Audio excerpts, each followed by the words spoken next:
is a acolyte of John Hogan, right? And however, perhaps more to the point, he received an AD from the Woodrow Wilson School. In fact, I met Navroz, reminded me of the theater just outside, in 1990, when I was looking for someone to coordinate the Developing Climate Action Network, which is a group of NGOs that we put together in 1989 to try to influence the climate negotiations. And 1990 was before the signing of the UN Framework Convention on Climate Change, and negotiations for that just began in 1991. But there were a number of opportunities to try to influence the outcome of negotiations even before they started. And the NGOs actually were on the ball. We got a network together, and Navroz was critical in its coordination. However, that was not without some interesting times, because trying to get a network together which is international and involves groups that have very divergent, in some cases, interests in terms of what, which side of a multifaceted climate issue was really important to them. Well, it made an interesting learning experience, not only for you, but for me too. And Navroz did an excellent job, but wisely decided to get out as soon as possible, and shortly thereafter, you went right to Berkeley right after that first meeting. His research and interests include climate change policy and governance, and also the political economy of energy and water, the regulatory state of the developing world, and of course the role of civil society in global environmental governance. And I have to say that I've been lucky. I got to have come my way many interesting young people for the last 30 years essentially, who I managed to maybe help get started in a career a little bit, but more importantly, help me broaden my own perspectives on what this nasty and complicated climate issue is really all about. And Navroz certainly stands right up there among them as among the best. And he's going to speak with us today about India, the emergent climate regime, the dilemmas for premature power. Navroz, let's welcome.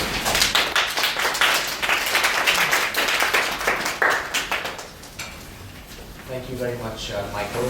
I'm really, really pleased to be here.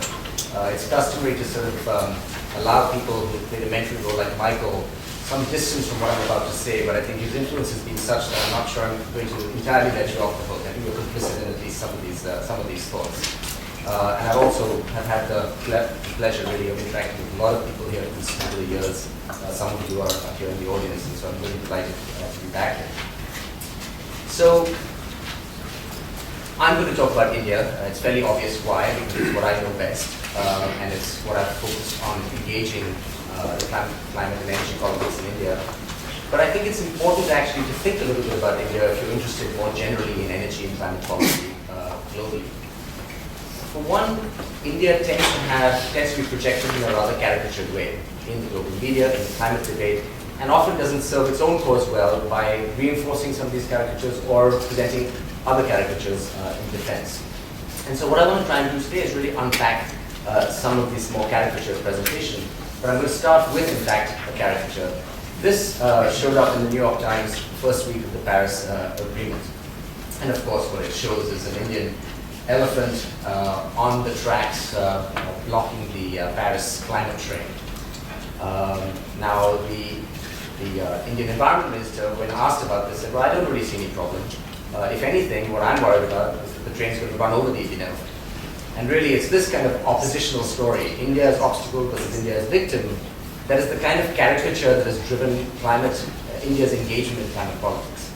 And there's often very little data and unpacking of these narratives, both of which might have some aspects of truth.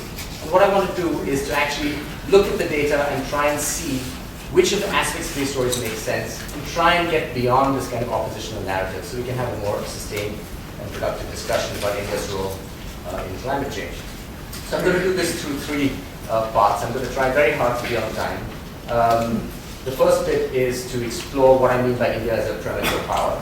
And with apologies to the IR people in the room, I'm not going to use power in a very sophisticated way here. It's going to be very hand-wavy, but you'll have to bear with me. And then we're going to use that to talk about India's energy and emissions trajectory, and then end with facts. So starting with the first part of the story. I'm going to throw a few numbers at you. I'm not going to take you through all of them. But essentially what I want to say is there have been changes in the last few years that project India in a way as a global power, right? So the first column organizes some of the data across a range of countries by cumulative CO2 emissions, and that is because from a climate point of view, what really matters is cumulative emissions. From that perspective, India is, it's on the map, but it's not huge. It's 3% of global cumulative emissions. But when people talk about India in climate politics, what they're really looking at is this number, right? So India's GDP in PPP terms is now the world's third largest at around 7,000. Considerably below the US and China, but still it's the third largest.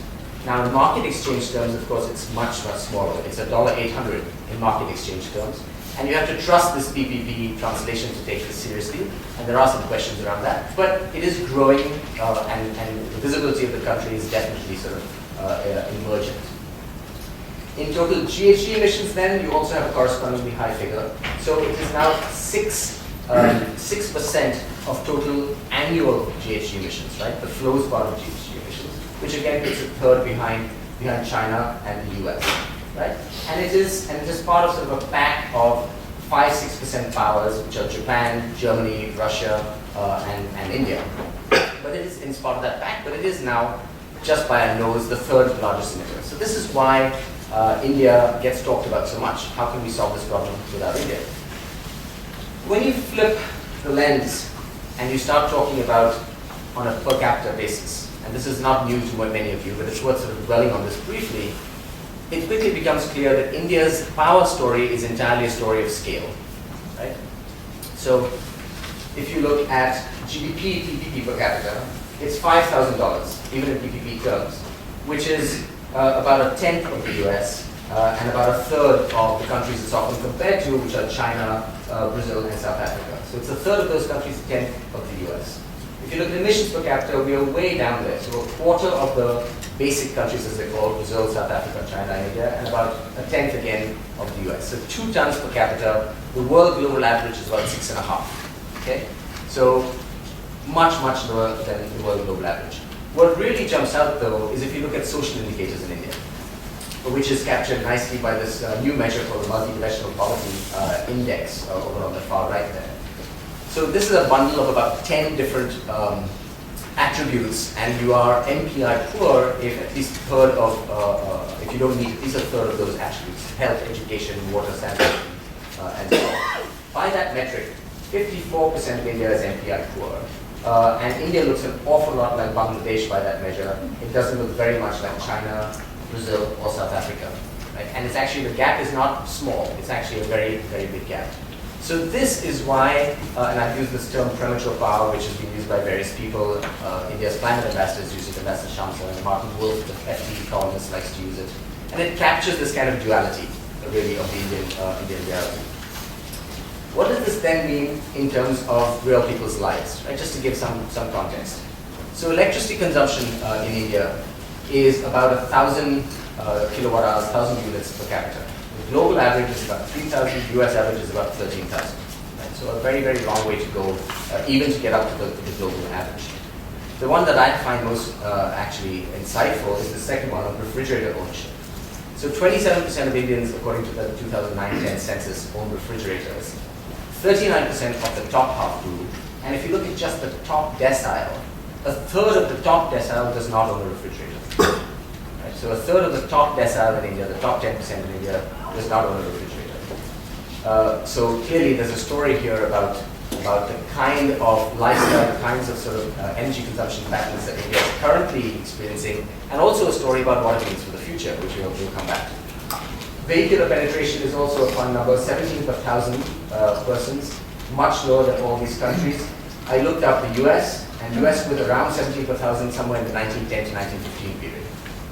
So India has the vehicular penetration of the US in the very early part of the last century. This is the one that's perhaps the most scary, cooking fuel. About 700 million people are still basically using biomass for cooking fuel with all the attendant air pollution, indoor air pollution problems, and all the rest of this. Okay, so I don't want to sort of belabor the point more than I had, but I want to try and sort of analyze what this now means. And looking beyond averages, because one of the things, if you read the sort of human interest page of the New York Times and so on, you see stories about Indian deprivation, you also see stories about Indian excess, and both of them aren't true, but let's try and get some context on that. So there's some lovely work on global income distribution done by this guy, Branko Milanovic, in a series of blogs and books and so on.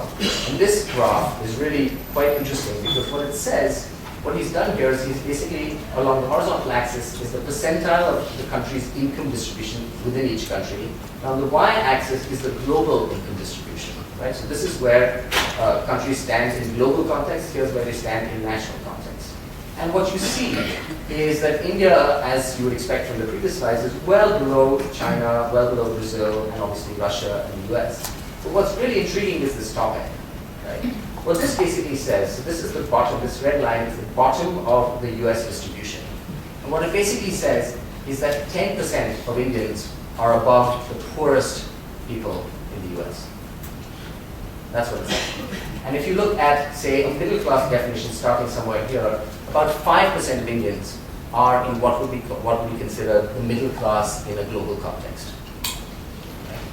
So, yes, there is this sort of excess in India, and this line is probably a bit problematic. It's probably much steeper than this. It probably has a long tip over there because there's a big black money economy in India, so a lot of that doesn't get captured in the official statistics.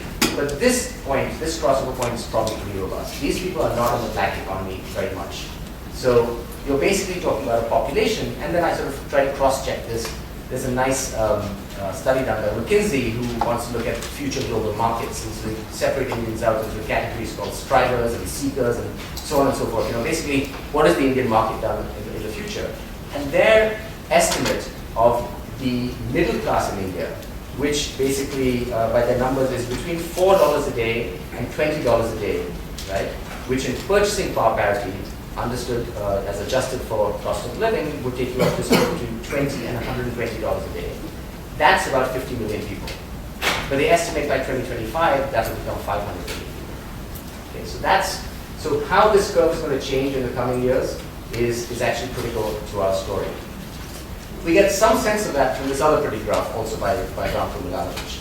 So what this does is it doesn't give you the distribution, it gives you the actual income.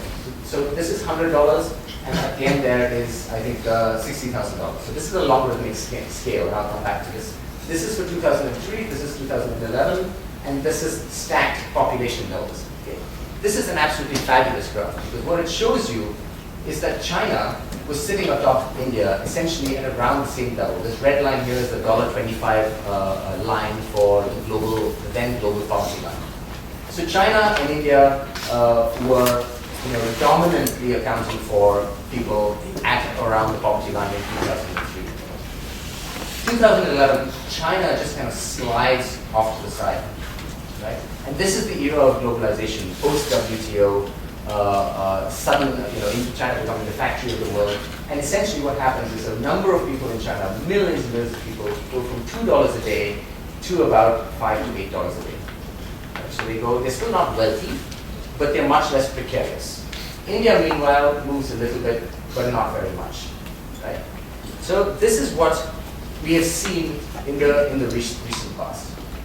Now, what does this imply for emissions, which is what we eventually want to come back to? And this is what it looks like in terms of emissions. So China, which is sort of chugging along here at sort of a slightly steeper pace than everybody else in the 80s and 90s, suddenly does this.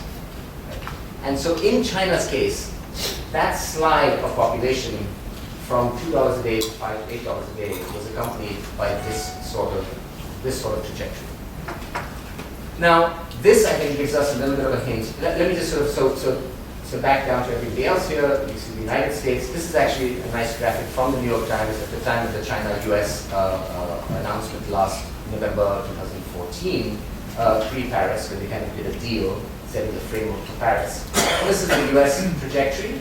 And China said, we will peak our emissions in 2030, but we won't tell you at what level. So really, it's anybody's guess where that goes. Now, this is all in energy terms, which is important to remember. I'll come back to other data in greenhouse gas terms, which is going to be more, obviously, than energy. This is just the energy component. India, meanwhile, is a slight increase here, but it's still with the sort of Japan-Russia pact. So what you have, in a sense, is a 2 gigaton set of countries. You have the US as a 6 gigaton country, and you have China as an 8 plus gigaton country, gigaton, gigathousand, billion tons. So I want you to remember those three numbers because we'll come back to this. And so the question really is, why is there so much attention on India if the deprivation levels are so high? If our emissions are sort of with the pack with countries that are actually much smaller? And the answer is, everybody is terrified that India will do a China. If India does this, then game's up, right? China has already, unfortunately, done a China. And we can come back to why they received so much positive press, given that they have in fact done a China. But that's a pretty sore point with many Indians. But we can come back to that in the discussion. The question is, what do we take away from this? And what I suggest, just from this first part of the presentation, what we really want to leave with is a few points, again, none of which are going to be very new, but worth repeating. So India has this dual nature as both an emergent power. It is an emergent power just because of scale, but it is also home to massive human deprivation. It's well behind the countries it's often compared to. And in the future, it is this emergent middle class seeking to go from $2 a day to $5 a day, which will account for the bulk of India's energy and emissions increase over the next 10 to 15 years. The global elite class, like me, will be on the order of 10 million, 15 million, 20 million. We're talking about maybe the Netherlands or maybe the Netherlands plus Belgium. So it's not trivial, but it's not going to be what breaks the carbon bank. It's actually going to be this middle class that really matters. And so will India do a China in the coming decades? So that's what I want to turn to next, trying to understand this. So beyond this $2 to $5 sort of snapshot impressionistic story, what will happen underneath the surface to make that happen? And here are a few things that India is facing at the moment. And I want to pause here and say that what I'm going to talk about is actually massive structural changes in the underlying sort of structure of society and economy that India is currently going through. One of the things we're going through is an urbanization transition. We're right now around 32% urbanized. We're going to be about 50% urbanized by 2030. We're going in the middle of our demographic transition, which means that we have 10 million new entrants to the workforce each year. Right? All of them need jobs. We have to generate 10 million new jobs a year, approximately a million jobs a month. So far, no country has managed this without a manufacturing story. If you look at the services and the IT sector in India, the total number of jobs is on the order of 10 million. It's talked about a lot, but it is not a massive job creator. We so far don't know how to do this without manufacturing. We don't know how to manufacture without energy. And as of now, we don't know how to do energy without fossil fuels, by and large. So this is the second transition. The third is infrastructure. Anybody who's visited India will I think, intuit what I'm talking about here. Our roads are a mess. We don't have ports. One study suggests that 2/3 of the buildings that India will have in 2030 are yet to be built. Right? Part of the urbanization story. Buildings need cement. Cement needs energy. Right? So. And then the cooking fuel transition. 700 million people need to go from biomass, which is net carbon neutral, to something that is probably carbon positive, like LPG, or maybe electric induction cook stoves, and so on. And then, of course, all of these things are accompanied by income effects, growth in appliance and vehicle ownerships, and mediated by technology, which hopefully will modulate some of these things. But these structural changes, in a sense, are inevitable. How India manages these structural changes is really the key. So what do we know given this? And unfortunately, we don't know a great deal. Before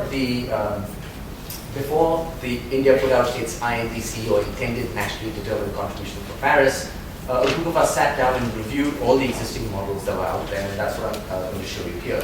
We reviewed 7 different modeling studies that were based in India, including things like including organizations like the World Bank that have done these studies.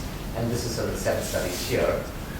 they assumed relatively high GDP growth rates over the next 15 to 20 years of between 7 and 8.75% average, which I think is quite high. And the bottom line, basically, just to explain this diagram, this is the historical emissions. And we've generated two cones here. The blue cone is the reference cases, encapsulates the reference cases of all the studies, which are these dots over here. And the other cone, the yellowish cone on the screen, are the policy cases, what happens under low carbon policy, right? And two things to note. One is the spread is incredibly wide. Second thing is everybody projects an increase. But the magnitude of the increase ranges from anywhere to 2 to 3 times current emissions. So India's emissions will double or triple in 2030. Now that's not a great basis for policymaking to have such a wide range. And I put this up with some trepidation because we did this study to actually show some of the weaknesses in these calculations, but nonetheless, it's all we have to work with. Notably, if India does this, we will end up somewhere in the 3 to 5 gigaton range. Remember that I talked about the 3 categories: 2 gigaton countries, 6 gigaton countries, and 8 gigaton countries. India will still be well short of where the US is now, even if it goes down this path with obviously a much higher population. And in per capita terms, in 2030, this translates to a per capita emissions of 2.8 to 3.6 tons, which is still less than the 2012 global average of 4.8. So after doubling or tripling, India's per capita emissions will be about a third less than today's average. And so that's sort of what we know as of now. What does this mean in terms of fossil fuels? So we broke it down in terms of coal, oil, gas, and essentially if you look at coal in particular, these studies project coal consumption increasing 2.5 to 3 times. And hearing what Phil has to say about some of these projections later, since that's part of what he studied. And the other fossil fuels also go up. Even under the policy scenario, so it's this sort of light colored bar, even under the policy scenarios you can see across here, it's at least a doubling of coal, even after low carbon policies of various sorts. But there's a real problem with these studies in a number of ways. And I think they tend to overestimate use of fossil fuels for 2 reasons. One, they don't look at import dependence. So right now, India's coal imports have actually gone up steeply. It's up to 26%. It used to be much, much lower. And if this comes to pass, imports might go up to somewhere between 40 and 50%, with huge impacts on our energy import bill. And oil will go to unsustainable levels, oil and gas as well. The other reason that this may not come to pass is the local environmental harms. Just to give you one example, the coal plants that were being approved in India until 2011 are estimated to require about 4.5 billion cubic meters of water. Delhi uses about 1.5.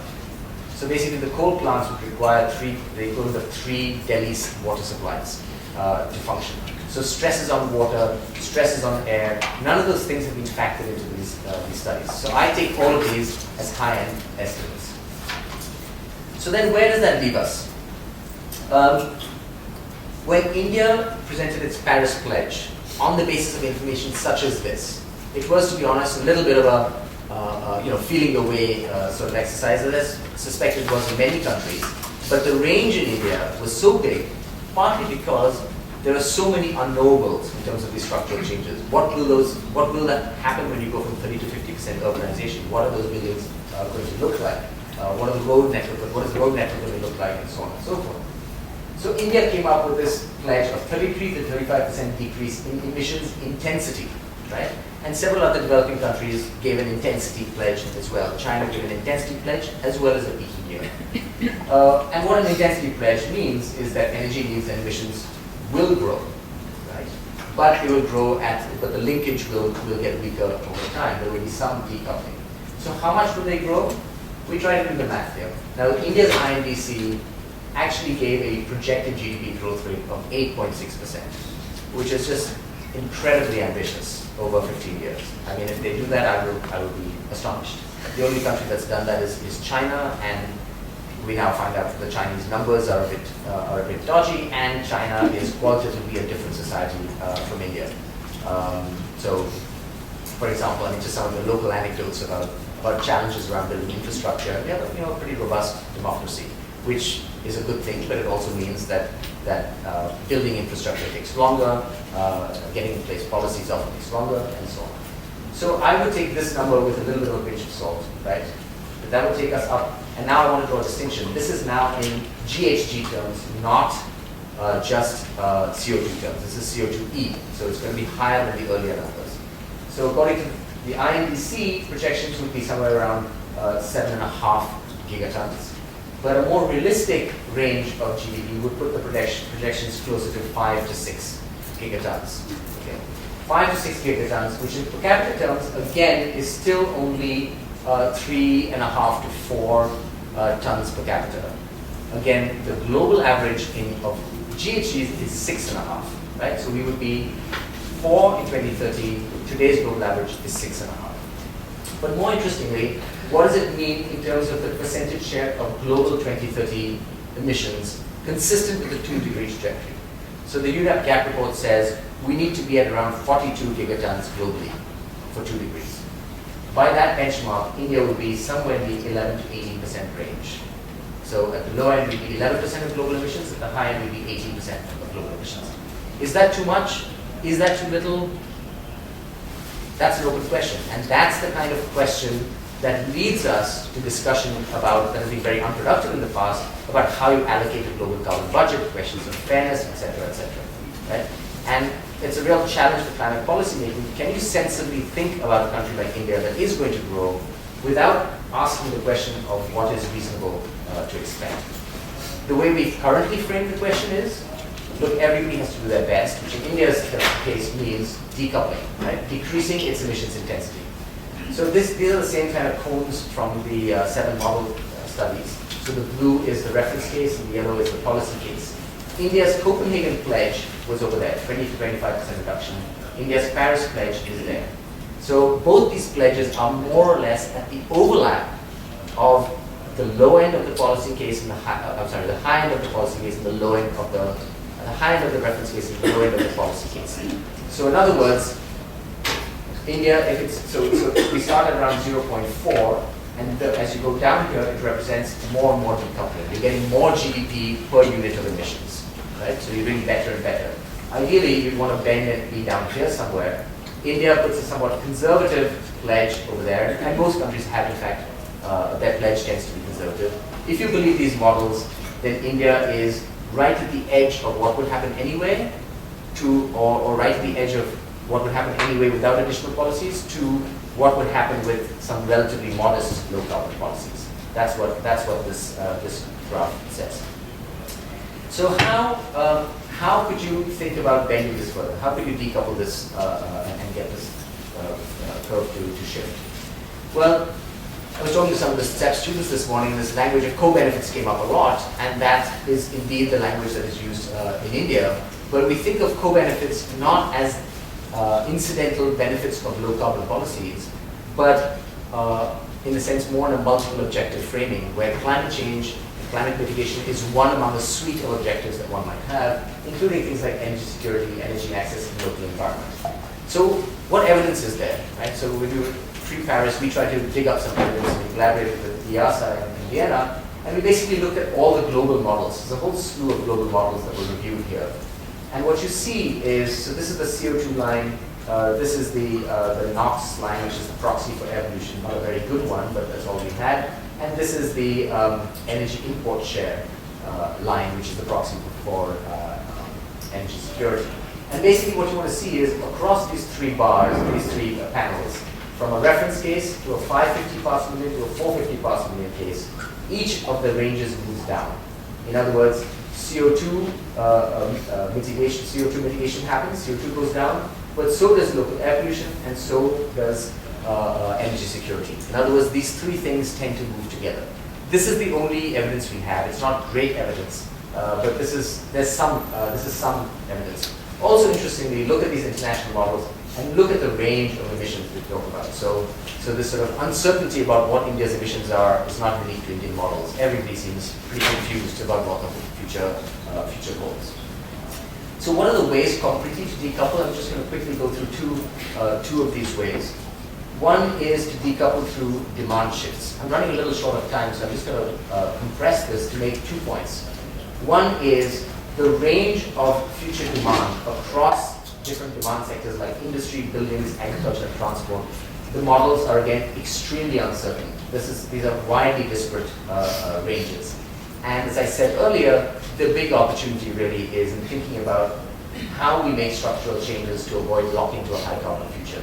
Things like choosing to go for rail freight over road freight, more green buildings, better urban planning. Those kinds of very big structural changes are what are going to drive this.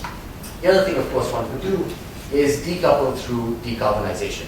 More renewable energy, less fossil fuels, and so on. And here, India's story is very mixed.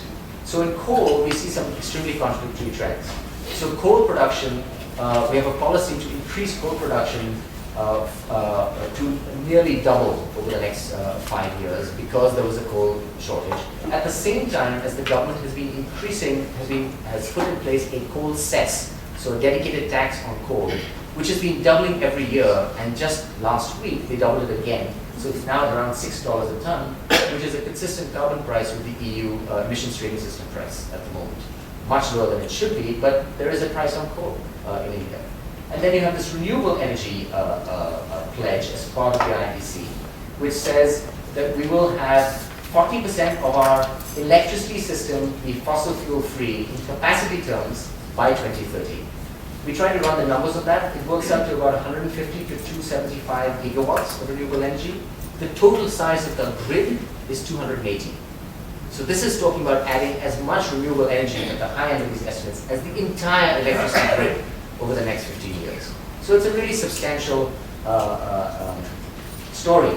In addition, there is a target of 175 gigawatts by 2022 that is a domestic aspirational target, which is not entirely consistent with this one, but for reasons that I probably can't get into here. The curious thing is, if we meet this target, right, in generation terms, it means about 13 to 14% of India's electricity will come from renewable energy, which means about 79% is still going to come from fossil fuels. So after heroic renewable energy, it's still only about 13 to 14%. And in greenhouse gas terms, that renewable energy would displace about 5% of India's emissions, which doesn't sound like a lot. But again, you have this scale effect in India. 5% of India's emissions would be about half of South Africa's 2030 emissions. So globally, it's a serious and significant effort. In the Indian context, it doesn't get you that far. Now, this is a low-end estimate. If we meet this 175 target, renewable energy would be much more significant than these numbers, and it would be a bigger story. But I come back to the earlier point. The biggest gain, there's a lot of hoopla around the renewable energy story in India. The biggest gain is actually the structural build-out of our urban spaces, our freight corridors, those kinds of things. That's really where the action lies.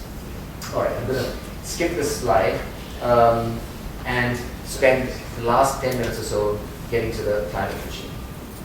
So what does all this mean in terms of India's climate policy? So India has long, in a sense, had dual objectives of Indian climate policy. The first story is what I've been talking about. How do you safeguard energy for development? And people are terrified in India that if there is any sort of cap, premature cap, or absolute emissions pledge that India is forced to accept, it basically condemns billions and billions of people to never making that transition from $2 to $5 and ideally beyond that. That is the number one and overriding policy objective. And it's a little surprising that I haven't talked about vulnerability in India all this time, right? I'm talking about it here in the context of India's climate strategy, but I want to make it very clear that within Indian official climate policy, it is an extremely distant and second objective. The thought process there is this. While there's growing awareness of impacts, right, and I've put this sort of complicated chart up here that I won't get into, other than to say that there are a number of ministries that are now dragged into climate policy, including agriculture, water, etc., etc. So that's the organogram of India's national climate policy, to show that people are thinking about impacts. But if you think about climate impacts, the thinking is, and there's the logic to this, that all of these impacts are going to be swamped by short-term considerations. Things like getting people adequate sanitation, adequate water supply, adequate health care. These things are going to swamp any longer-term climate impacts, and to the extent that they don't, they actually are consistent with addressing those impacts. But the major point is, if you are worried about vulnerability, would you actually go down the road of the international process, or would you just grow as fast as you can? And this is again the Chinese story. The narrative is, and there's a somewhat false assumption that growth equals resilience, and it's not entirely the case. I think there's some relationship, but it's not certainly not entirely the case. But if there's a trade-off between being better able to manage vulnerability at home and contributing to a more effective international process, you have to really believe the international process will get you somewhere.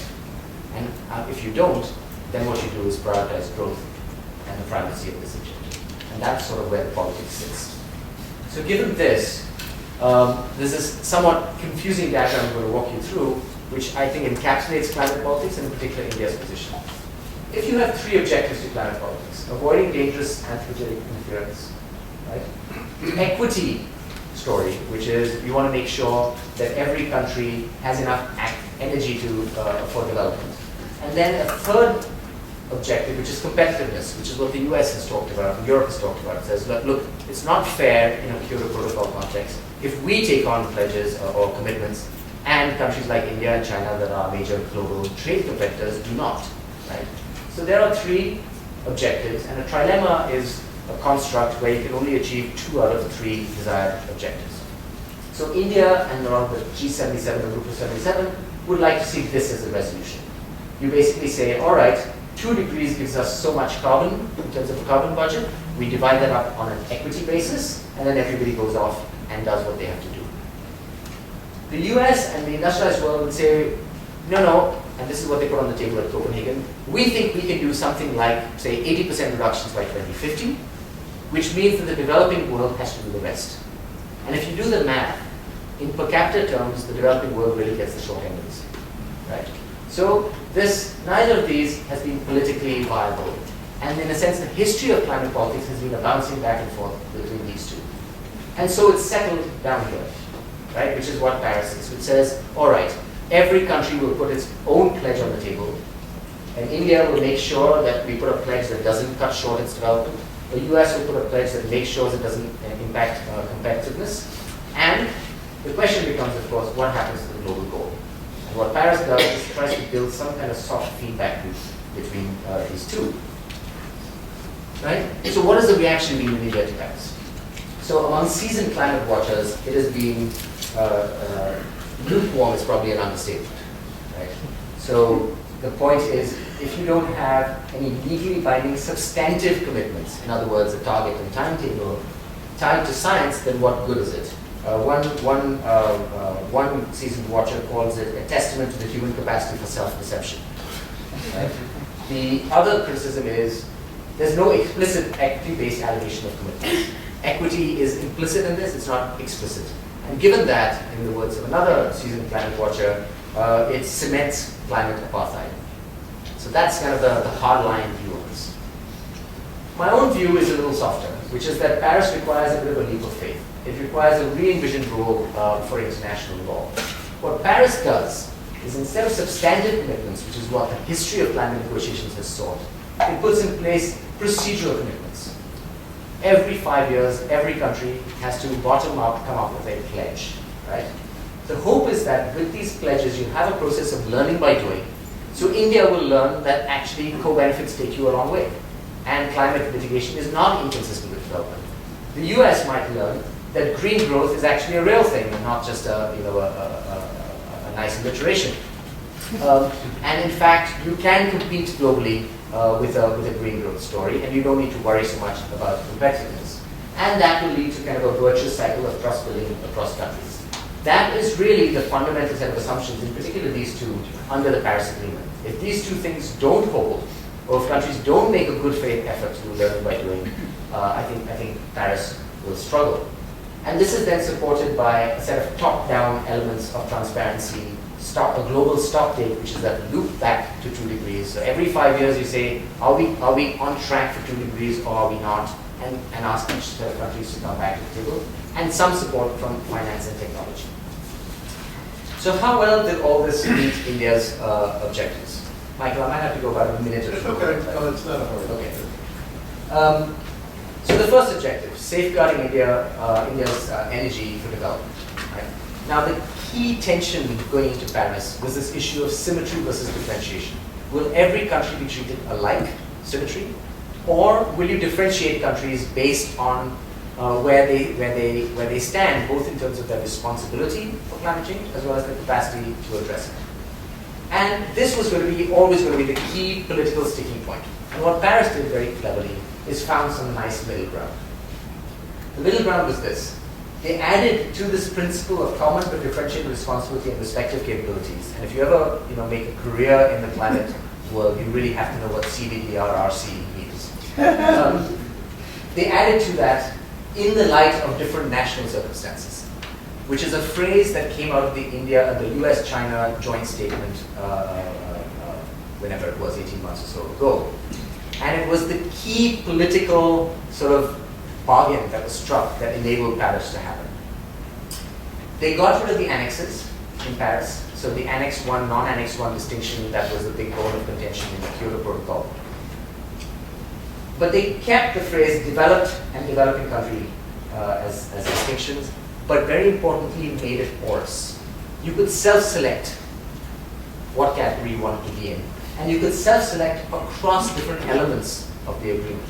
So for mitigation, it said developed countries should continue taking the lead, while developing countries are encouraged to move over time towards economy-wide emission reduction or limitation targets. Now, by contrast, in transparency, it's actually common to both of them. So you could have common responsibilities in some categories and differentiated responsibilities in other categories. Finance and technology, which is a big issue for India, it was essentially a stalemate. And I think on this one, nobody really expects much money to flow from north to south, but it's a really important bargaining chip. And so you're going to hold on to that bargaining chip, right? Because every time a country like India is asked to do more, you'll say, sure, where's the money? Right? So it's a part of the defensive edifice. So in the end, this objective is sort of met for India. As one former diplomat said, it's sort of a holding pattern that India has managed to obtain. So India can self-determine its future pledges, but the risk, of course, is that in the future we will be encouraged by others to take on commitments, and what form that encouragement will take is the risk. I want to talk a little bit about the 1.5 degree goal. Right? So just for those who aren't that familiar with Paris, one of the somewhat surprising outcomes was the overarching goal that Paris put out was not just keeping the increase of temperature to well below 2 degrees above pre-industrial levels, which is sort of the accepted number, but to pursue efforts to limit temperature increase to 1.5 degrees, which a lot of the very vulnerable small island countries want to have in there. And this was greeted with a lot of cynicism in India, and I think some of it quite well founded. Because there was no complementary strengthening of pledges. The pledges remained where they were, but this objective was added. And this is highly unrealistic when you benchmark it against the carbon budget estimates, right? So the IPCC, the Intergovernmental Panel on Climate Change, said for 2 degrees, and these are very contested numbers, there's a lot of confusion around these numbers. Using the IPCC, 2 degrees gives you about 1,000 to 1,300 gigatons from 2050 onwards. 1.5 gives you only 400 to 550 gigatons to play with. Now, the UN Secretariat did a stocktake, an aggregate assessment before Paris, and the pledges add up to 542 gigatons by 2025 and 748 by 2030. Now, they may be strengthened in subsequent rounds, but even if they're strengthened by 10%, 20%, even by 25%, it's going to be almost impossible to stay within this budget. So where we are now is 748 gigatons by 2030, and we need to be under 550 for the rest of the century to meet 1.5. So there's no real pathway to make this happen. The risk for a country like India is that this kind of pledge leads to pressure to do more and more later for late emitters like India, right? So if you've already emitted what you had to emit, and the genius of China is that they've now become part of the grandfathering club. All your emissions are grandfathered. It's like, oh, well, it would be nice if we done it, but bygones be bygones, we have to look ahead, that's where the emissions are going to happen. And the screws could be turned on countries like India. If you go down that road, it forces discussion back to this question of carbon budget allocation, what I talked about earlier. Is 11% too much for India? Is 18% too much for India? How do you tell what's fair, what's equitable? And we already see some of that happening. This is a complex graph. I won't go into it in much detail, but it's a bunch of NGOs put this out around Paris. And it said, for different countries, these green bars are the amount below their emissions that each of these countries should aspire to achieve based on metrics of fairness, differentiation, responsibility and capacity. So if you start by looking at 1850, that is the tall green bar, 1950 is the middle green bar, and 1990 is the gray bar. And this is the pledge. So the US pledge should be up here according to fairness, and it's actually down here. Right? That's what this means. But by pledge, you mean the NDC? By the NDC pledge, the Paris pledge. India's is about consistent with the historical story, right? And China is actually doing more than is required according to metrics of fairness. Of course, this is one metric of fairness, and there's a huge cottage industry now on multiple metrics of fairness. So we get back into that kind of loop, which is exactly what Paris tried to avoid. Second objective, and this is my second last slide, will it help India limit vulnerability? And it really depends on whether you trust the Paris process. One thing it has done is that the pledges, if you think they will be met, provide an upper bound for warming, the potential upper bound of about 3 degrees, right? Which is a lot better than 4 or 5. But it's still 3 degrees. It's not 2, it's not 1.5. And the further reductions depend on how Paris unfolds. In my view, these national contributions are more worthwhile than people give them credit for, because they provide lots of openings for national politics. You can start talking about co-benefits. You start talking about the advantages of renewable energy. You start talking about energy security. And I've seen this happen in India. There's some nice academic work here that talks about how it opens spaces for beneficiaries of compliance and victims of non-compliance to work their domestic political systems. The fact that there's transparency and technical review for each party opens the door to naming and shaming and could enhance the quality of national processes. My prediction is we will have a much more robust technical process in India next time around, because every contribution in the future, every pledge is going to be reviewed by a technical expert review process, which I think is going to be very, very interesting. But we need to deliberately build this virtuous cycle, and that means a lot of early wins and avoiding early losses, which is why the whole U.S. power plant story in the Supreme Court sent some shockwaves through climate watchers, because it's not just what happens, but the perception about what might happen. And what would really help a great deal is more pre-2020 action to create some headroom for countries like India that really inevitably do have to grow. The question is how much? Okay, so what I want to leave you with then, just to quickly run through this, I'd like you to remember this Indian dualism story, right? It is an emerging economy with growing emissions, but it is a country with high vulnerability, high deprivation, and it is not China, Brazil, or South Africa. And I think we really shoot ourselves in the foot by, as a country, talking about the Security Council and global leadership and so on and so forth, when we can't actually provide water and sanitation to poor people in our own country. I think it's really been a problem. Indian emissions will grow, but I don't think India is going to go to China. The emissions growth, again, some of it will be the global elite looking for a global consumption pattern, but by far the largest part of it is people right on the edge of destitution getting themselves a little bit further out of it, from $2 to $5 a day. And I do think that domestic politics is likely to provide checks on Indian emissions because of air quality, because of energy security, all these reasons. I think India is going to be a 5 to 6 gigaton country. It's not going to be a China. It's not going to be a 12 gigaton country by 2030, is my view. So India is on board, but warily with the Paris Agreement. And more important to our embrace of it is a limit on the downsides than much potential for upsides. Right? We sort of managed to hedge enough bets to embrace Paris. There is worry about what this stringent global environmental goal could mean to the politics of allocation, which is ironic for a country that is deeply, deeply vulnerable to impacts. And the future actions will depend strongly on early signals of intent by other countries. India is not going to be in the leadership of all this. They're looking to see what happens in the US, what happens in China, whether the EU ramps up their pledges, and so on. So I really look forward to your comments and discussion.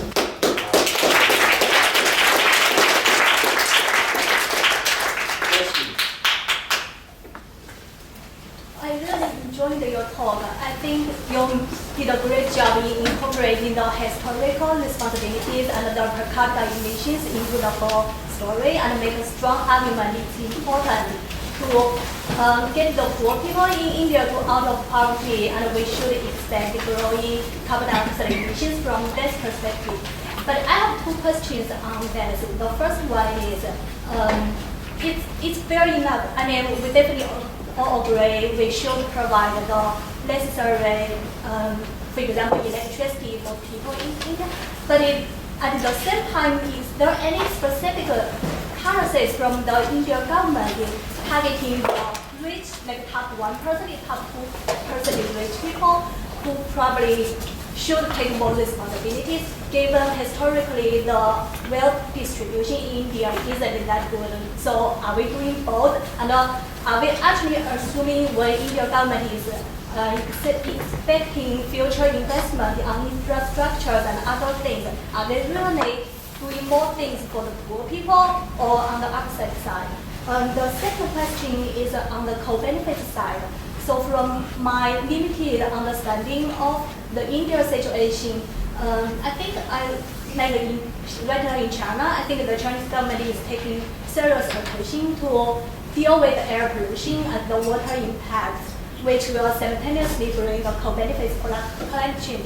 But from India's side, I heard some comments from the news saying probably they are not ready to really deal with the air pollution or other issues because they are still trying to get people out of poverty. So I'm wondering how serious the co-benefit side can be. Thank you. I think those are great questions, and the comparison with China is always implicit, so it's good to make it explicit. In terms of the top 1%, historically, no. There have not been many checks, but I actually see some encouraging trends.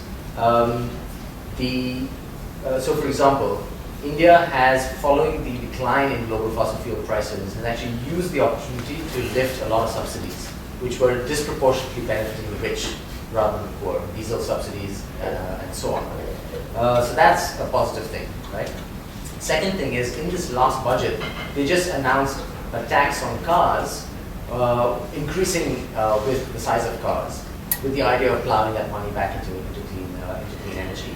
And then to actually buttress the poor, there's this massive new scheme to provide LPG cylinders to deal with those 700 million people without cooking fuel to the poorest, registered in the name of the women in the household and so on and so forth. So these are all actually pretty good signs. Historically, I don't think the record's been great. There are some encouraging signs. Air pollution. India has turned in literally the last 24, 36 months. Air pollution has suddenly become an issue. So in India's leading sort of shopping area, now people stand on the sidewalk handing out flyers for sharp air purifiers. You know, sort of the sign of the times, and fog masks are now available in malls. And I mean, that sort of consciousness has emerged. And we have a very interesting government in Delhi that's trying experiments. So that China-like transition has begun in India, and it's happening very, very rapidly. So I think it's again a hopeful sign.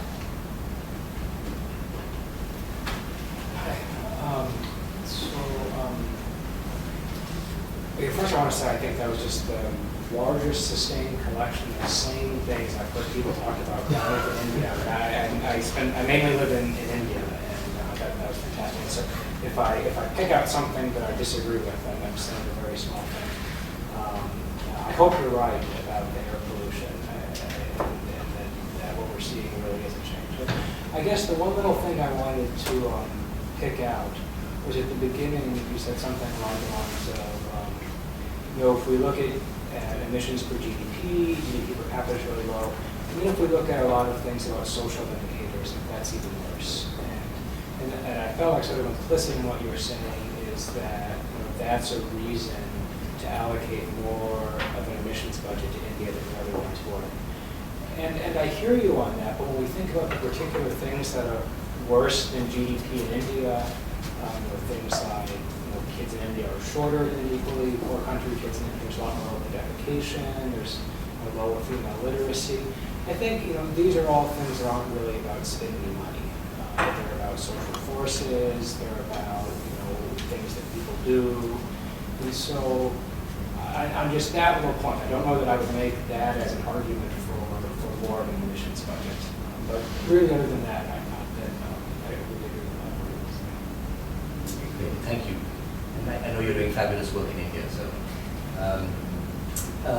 first of all, your comment about sort of collection of same points. I think that more is a comment on India than a comment on me, but on the Indian debate.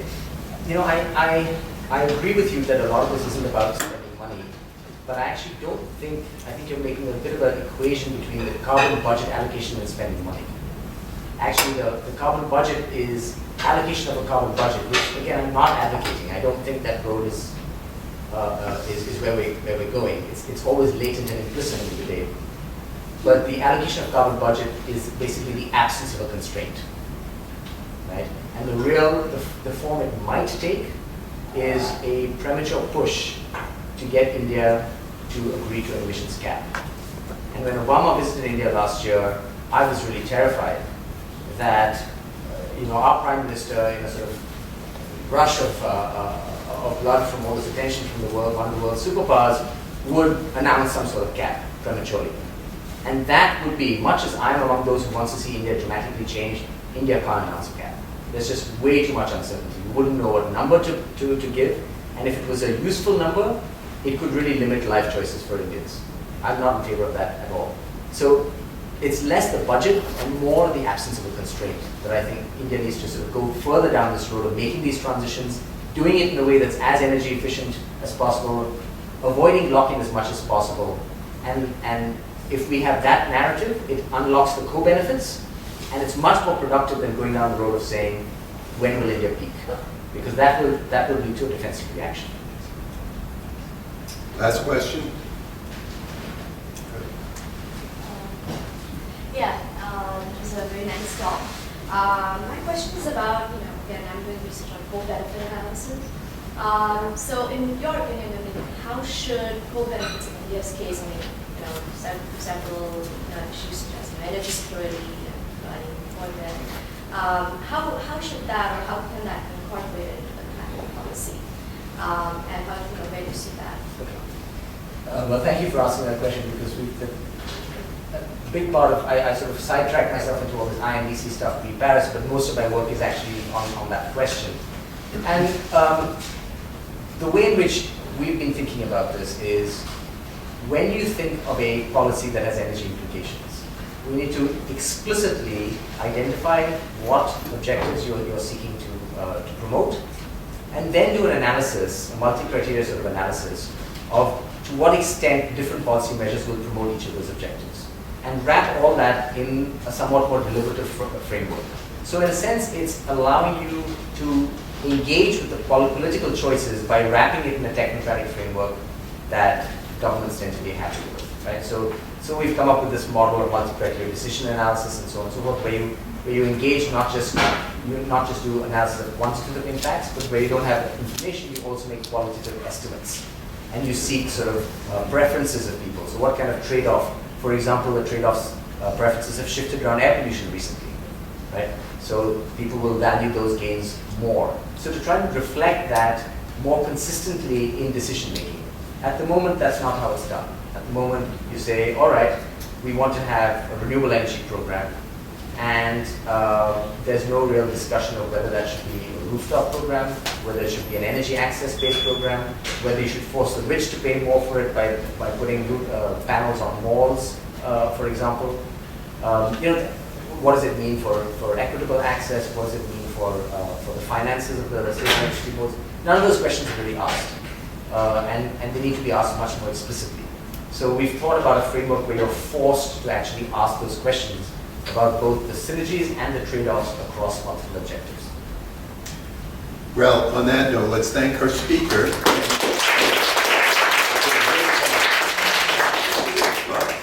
Navros can stay around for a few minutes, so if anybody, like Rebecca, didn't get to ask their question, just come up with it.